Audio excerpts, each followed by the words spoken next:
آج ہم گفتگو کریں گے تقوی اور اس کی اہمیت پر۔ یہ ویڈیو خرم مراد کی کتاب رمضان المبارک کیسے گزرین کو مصنوعی ذہانت کے ذریعے تیار کی گئی ہے۔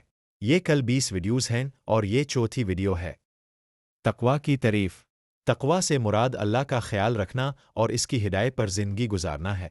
ایک متقی شخص نیکی کو برقرار رکھنے اور گنہگار رویے سے بچنے کی کوشش کرتا ہے۔ تقوی کو فروغ دینا اس زندگی اور آخرت میں روحانی کامیابی کی کلید ہے۔ تقوی کے راستے کے طور پر روزہ رکھنا۔ روزہ اللہ اور ہمارے اعمال کے بارے میں شعور میں اضافہ کر کے تقوی کی پرورش کرتا ہے۔ یہ عبادت میں اطاعت اور دیانتداری کی اہمیت کی یاد دہانی کے طور پر کام کرتا ہے۔ روزے کے ذریعے مومن اپنے دلوں کو پاک کرتے ہیں اور اپنے خالق کے قریب آتے ہیں۔ اللہ کی اطاعت کرنا۔ مومن کو زندگی کے تمام پہلوؤں میں اللہ کی اطاعت کرنے کی کوشش کرنی چاہیے۔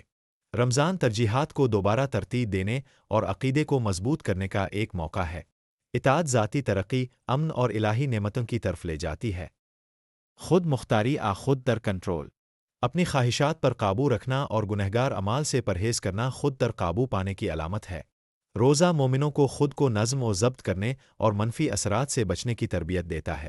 خود پر قابو بالآخر زیادہ متوازن اور مکمل زندگی کی طرف لے جاتا ہے۔